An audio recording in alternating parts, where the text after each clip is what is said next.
Hello and welcome to the Daily Aus. I'm Sam Koslowski. I'm Billi FitzSimons. This week, the Australian dollar hit its highest level since February 2023, surging to above 70 US cents. At the same time, the US dollar has collapsed to a 4-year low.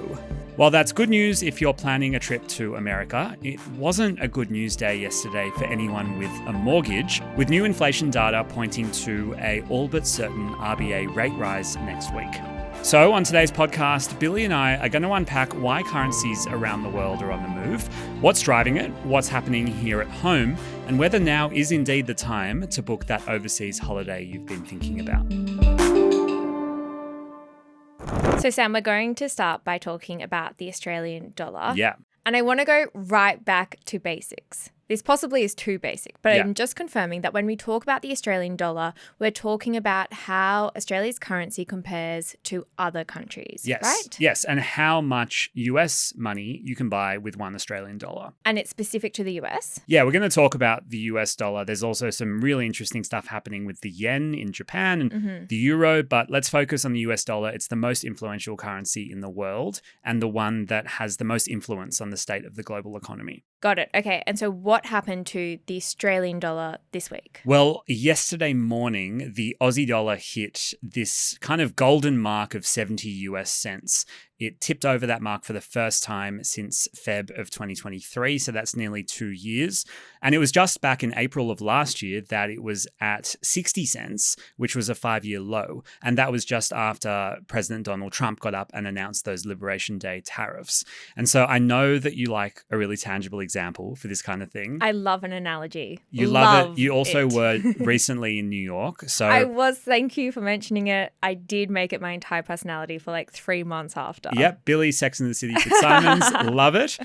Why don't we play this out with a Billi example? Let's say that you were buying a coffee at Starbucks when you were there. Yep, I did like more of a boutique cafe, if I'm honest. So no maca frocca chinos for you? No. Okay, so let's say you're at this boutique cafe and a coffee is costing you $6 US. Yeah. So today, that would mean that it's costing you about $8.60 Australian. But if you bought that same coffee in April last year or around when you were there, when the Australian dollar was around 60 cents, it would cost you $10. So that's the difference. It's about $1.60 on a $6 US $6 coffee.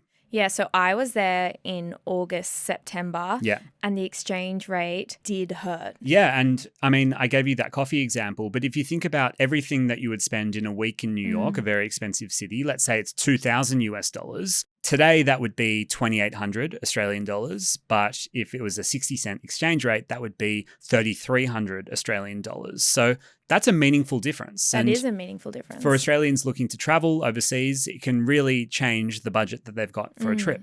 Okay, so now would be a much better time to go traveling to the US because of the Australian dollar hitting this new high. Exactly. Well, not a new high, but a high in recent years, right? Totally. It's kind of back to quite a healthy rate. Right. And is that because people want to buy Australian dollars or because they don't want to buy American dollars? Yeah, this is very much a US story. It's very much about people losing confidence in the US dollar. The US dollar has lost around 8% of its value in the last couple of months. It's at a 4-year low. And one of the big drivers for that is some concern around the tariffs that continue to be announced, walked back, announced again by President Trump. There's also some geopolitical uncertainty, particularly around Trump's comments about Greenland. And here's something really interesting that happened in the last couple of days. So Trump was actually asked if he was worried about the US dollar falling, and he said he wasn't concerned at all. He said to reporters in Iowa on Tuesday, "I think it's great. The dollar's doing just great." He also said that he wants the dollar to just seek its own level, which is the fair thing to do. So he kind of is open to the market dictating how valuable the US dollar is. And that in itself was a bit weird. Yeah, why would he not want to push for the US dollar to be stronger? Well, I think it was more about kind of what looks like he's got control over or not. So he said if he wanted to, he could have the US dollar go up or down like a yo-yo. That was the quote. And that, ironically, further destabilized people's confidence about the US dollar because countries aren't meant to directly intervene in the value of a currency in a free market model like the US. So I guess when you kind of simplify it all down, it really is about, do currency traders think the US is stable? And we've talked so many times on this pod, you and I, about how stability in economics is really the biggest driver of people wanting to put their money there. And at the moment, I think it's fair to say that there isn't really that stability that the US is known for under this kind of tariff, slightly unpredictable president. Okay, so the US dollar is falling, the Australian dollar is rising.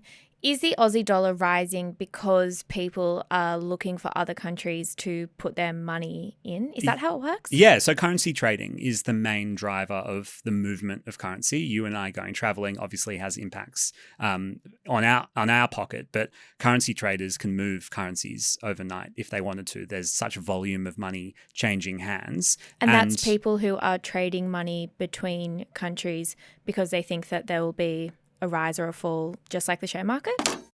Hi, I'm Zara. I'm the co-founder of the Daily Aus, and we started this company because we think news can be done differently. If you agree, you can hit subscribe. It's the best way to help us grow. Now, back to the video. Exactly. They're aiming to buy it at 68 cents, to sell at 70 cents, and they make 2 cents. And they do it at such scale that they can make a lot of money. And they like the Australian dollar so much that it's almost outperformed every other major currency in 2026. And that's because there's certain stability factors that are associated with our economy.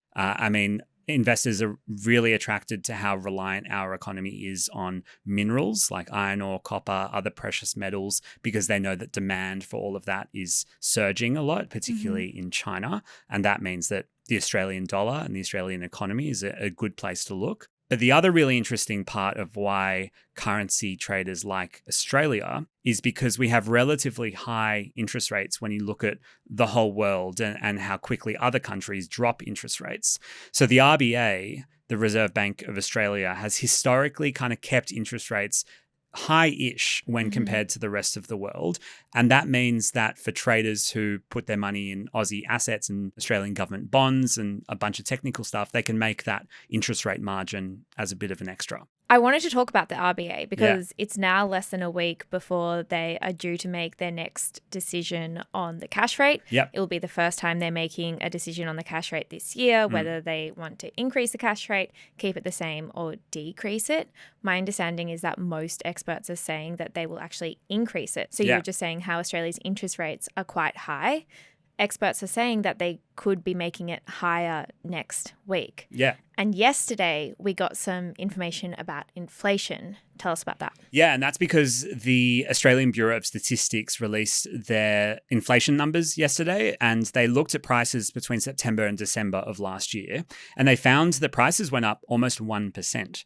And that means that the inflation overall, when you look at the last 12 months, is at 3.8%. And that's quite a bit above the 2 to 3% that the RBA would like. That's their kind of target inflation band. It's interesting because inflation going up can kind of mean that the economy is actually quite strong. Yeah. But then it means that the RBA needs to reel it in somehow. Yeah. Did it explain why inflation is a little bit higher at the moment? Yeah, I love when they break down what is actually getting more expensive. And the big driver was housing. So it's up 5.5% for the year. And inside the bucket of housing is not only mortgages and rent, but it's also electricity. That's up 21.5%. Rents are up 3.9%, and new houses are up 3%. Now, one quick note on that really crazy electricity number I just said of 21.5%. That's actually because it was the end of some power subsidies in Queensland and WA. So those stopped, and that meant that power bills in those two states went up quite significantly. Now, away from housing, holidays went up 8.2%,